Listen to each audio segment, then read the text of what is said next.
আসসালামু আলাইকুম প্রিয় দর্শক, আশা করি আপনারা সবাই ভালো আছেন। আমি কার্যত এই সোশ্যাল মিডিয়ার মাধ্যমে কাজ করছি প্রায় 2 মাস হচ্ছে।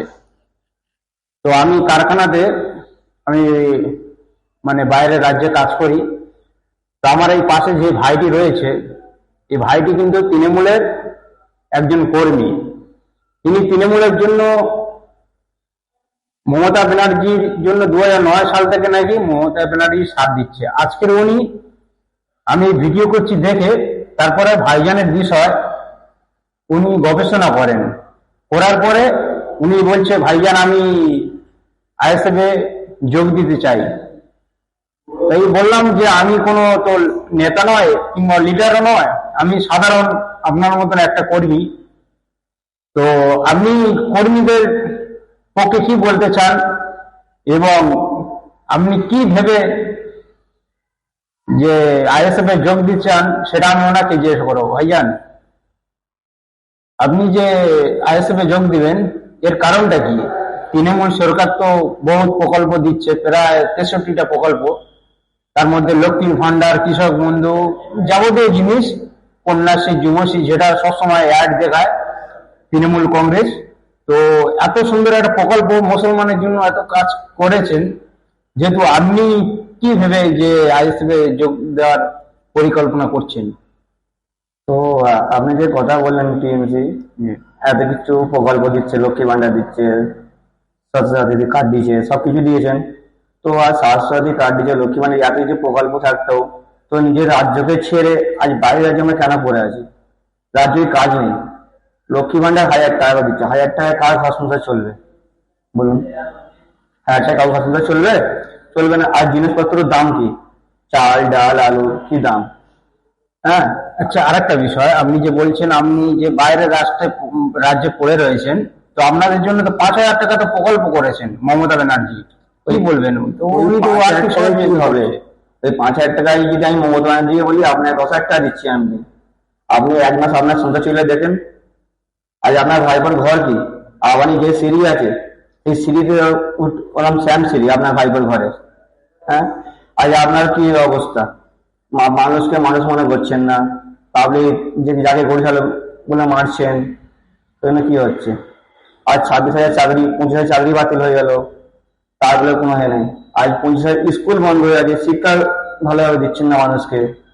সেগুলো কোথায় দাঁড়ানো রাজ্য আমাদের?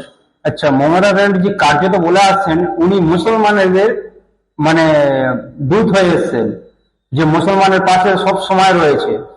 কিন্তু আমরা দেখছি সমস্ত জায়গায় যে মাদ্রাসা এত বন্ধ করে দিয়েছিল, চুচুড়ায় দেখলে আপনি বুঝতে পারবেন যে চুচুড়ায় কিছু জায়গায় কিন্তু ওই যে আপনার মাদ্রাসা কিন্তু কিছুটা বন্ধ করে দিয়েছিল। সেটা পিটিজেদ আব্বাস সিদ্দিকী উনি গিয়ে সেই মাদ্রাসায় তালাটা খোলেন। তো মমতা এত উন্নয়ন করছেন নাকি আমি শুনছি। তো মানুষের এত কাজ করছেন, বিশেষ করে মুসলমান সম্প্রদায়, তাই তো মুসলমান আজকের ওনাকে ভোট দিচ্ছে। তো এই বিষয়ে কি বলবেন? যে আপনি বলছেন যে মমতা ব্যানার্জি কাজ করেন, এই বিষয়ে কি বলবেন যে এত কাজ করছে মুসলমানের জন্য? আচ্ছা, আপনি যে প্রশ্নটা করলেন, আজ মমতা ব্যানার্জি কাজ পেয়েছে। আজ সামনে আমাদের অকাত বিল এলো। যে অকাত বিল হলো, আমাদের এখানে মুর্শিদাবাদে যে আন্দোলন হয়েছিল, অকাত বিলের মিছিল হয়েছিল, ওইখানে আজ 750 ছেলে মুক্তি আছে, আমাদের হাতে যাচ্ছে, আলিম আছে, নির্ভর ছেলে, মুসলমান ছেলে, তারা জেলে এখনো পর্যন্ত পৌঁছতেছে। 750 ছেলে আজ মুর্শিদাবাদের বুকে গিয়ে সংখ্যালঘু যেখানে ভোট ব্যাংক, সেইখানের মধ্যে গিয়ে বলছে কি অকাপ নিয়ে গুলি করবেন না, অকাপ নিয়ে যদি গুলি করেন তো আমার চেয়ে বড় শত্রু কেউ হয়ে দাঁড়াবেন না। হ্যাঁ, তো উনি যে বলছে মুসলমানদের আমি আছি, তো অকাপ নিয়ে যে আমরা যে আন্দোলন করতে, আমরা তো রাজ্য আন্দোলন করিনি, আমরা করতে কেন্দ্র সরকারের বিরুদ্ধে আন্দোলন করতে, বিজেপি সরকারের বিরুদ্ধে, মোদীর বিরুদ্ধে। আমরা রাজ্য সরকারের বিরুদ্ধে আন্দোলন করিনি। আজ রাজ্যতে কত মসজিদ তালা পড়ে আছে, কত মাদ্রাসায় তালা পড়ে আছে। আজ চুচুড়া যে কথাটা বললেন আপনি, চুচুড়ার মাদ্রাসা বামফ্রন্ট আমাদের খোলা ছিল, টিএমসির আমল যে আলো 11 সাল আসতেই তালা পড়েছিল। তালা পড়ার পরে সেই মাদ্রাসায় অনেকজন গেছিল, যাওয়ার পথে খুলতে পারেন। পিরিজের আব্বাস সিদ্দিকী ভাইজান, যাকে আমি নয়না মনে করি আমার চোখের, হ্যাঁ, তিনি একবারে গিয়ে মসজিদে তালা খুলে নমাজ পড়ে একচরে এইছে। তাই আপনি হঠাৎ এতটা ভাইজানের ফ্রেন্ড হয়ে গেলেন, কি বিষয়? এমন কি দেখলেন যে ভাইজানের বিষয় যে এতটা ফ্রেন্ড? আপনি এটা বলবেন পাবলিককে, যাতে আমার দর্শক। আপনাদের বলছি ভাইজানের হয়ে আমি কেন কথা বলছি। আজ ভাইজান সংখ্যালঘু, পিছিয়ে পড়া মানুষ, আদিবাসী, দলিত, পিছিয়ে পড়া মানুষের, হিন্দু, মতুয়া সবের হয়ে কথা বলছে আজ ভাইজান।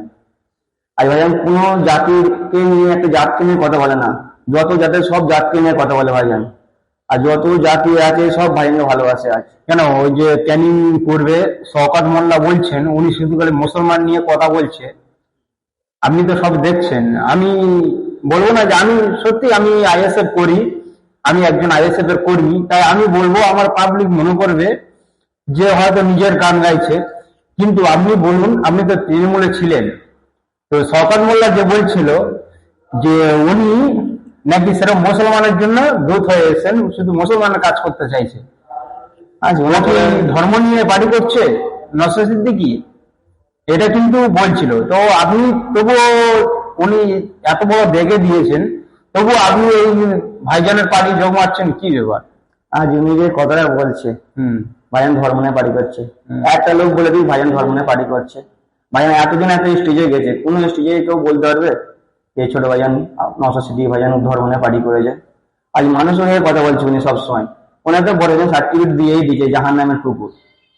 এই সামনে সামান্য একটা যে উনি বলতে পারলেন নওশাদ ভাইজান ধর্ম রাজনীতি, উনি তো সামনে দুর্গাপূজা গেল, দুর্গাপূজাতে আপনি উনি দেখলাম মণ্ডপে গিয়ে সব হয়ে গেলো, সায়নের সাথে গিয়ে উনি কি বলবেন? আমার তো কিছু বলার নেই, আমার একটা কথা মনে হয় জাহান নামের কুকুর। আর একটা বিষয় ভাইজান, যেটা আজকের যে বিজেপির একটা কর্মী, ওনাকে কিন্তু গাড়ি ভাঙচুর করা হয়েছে এবং ওনাকে বেধড়ক মারধর করা হয়েছে। তো পশ্চিমবাংলায় কিন্তু বিরোধী রাখতে চাইছে না মমতা ব্যানার্জি, তো সেইখান দিয়ে মানুষকে কি বলতে চান? আজ মমতা ব্যানার্জি তো নিজেই বিজেপি। 1998 সালে অটল বিহারী বাজপেয়ী হাত ধরে রেলমন্ত্রী হয়েছিল 1998 সালে। সেই পার্লামেন্টের বুঝে এনআরসি করতে হবে, স্পিকারের মধ্যে পেপার ছুটে মেরেছিল সেই মমতা ব্যানার্জি। সিএ করতে হবে, এনআরসি করতে হবে, সেই মমতা ব্যানার্জি মেরেছিল। সেই মমতা ব্যানার্জি লোককে দেখাবার জন্য আগে বিজেপি করতে, লোককে দেখা আমি বিজেপির বিরুদ্ধে আছি। নিজেই বিজেপি। আপনি যে বলছেন যে তাহলে ওই যে যে আজকের যে বিজেপি নেতা মার খেয়েছে, এটা কি দেখানোর জন্য যে বাংলার মানুষ কি বুঝতে পেরে গেছে যে না, এটা মানে যে মানুষকে দেখাতে হবে যে আমি দেখো ওদেরকে মারছি, আমি এদের যে আব্বাস সিদ্দিকী যেটা বিগত দিনে বলে বলে আসছে যে বিজেপি আর তৃণমূল এক, সেই কারণে কি নাটক করার জন্য আজকের কি বিজেপির কর্মীর উপরে এত বড় আক্রমণ করছে? তো এটা আরো প্রশ্ন করতে আবার হয়? তো নাটক। হ্যাঁ নাটক করছে। সমুদ্র অধিকারীকে ধরলো, তার বাজারে নিজে চা খাওয়ালো, সব চা পানি খেয়ে ছেড়ে দিল। ধরার সাথেই 42 দিন জেল। তারপরে রকম নিয়ে আন্দোলন, শান্তিপূর্ণ আন্দোলন নামলো, সেই তো ধরে এক রাত পুরো 24 ঘন্টা জেলে রেখে সর্ব সন্ধ্যেবেলায় ছাড়া হলো।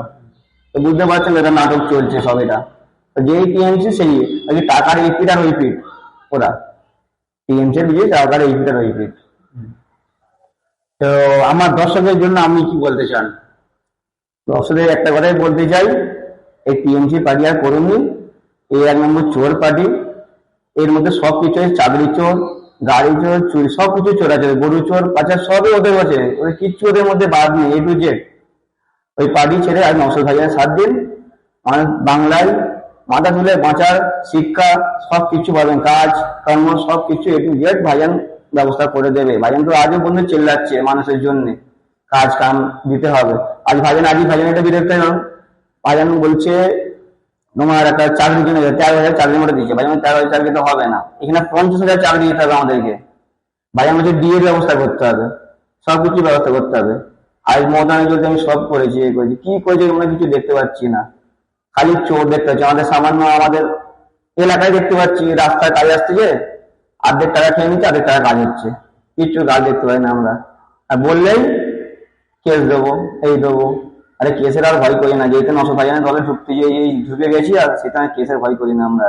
কেস তো আজ না কাল তো খাবোই, আর দুনিয়াতে চিরস্থায়ী বাঁচতে আসেনি, আজ না কাল মরবো। এই বলে আমার বক্তব্য শেষ করলাম। প্রিয় দর্শক, ভিডিওটি শেয়ার করবেন, কার কি মতামত রয়েছে অবশ্যই কমেন্ট বক্সে জানাবেন, আর আমার সঙ্গে থাকবেন। যারা যারা আমার এই ইউটিউব চ্যানেলটি সাবস্ক্রাইব করেননি তারা সাবস্ক্রাইব করে নেবেন। ধন্যবাদ।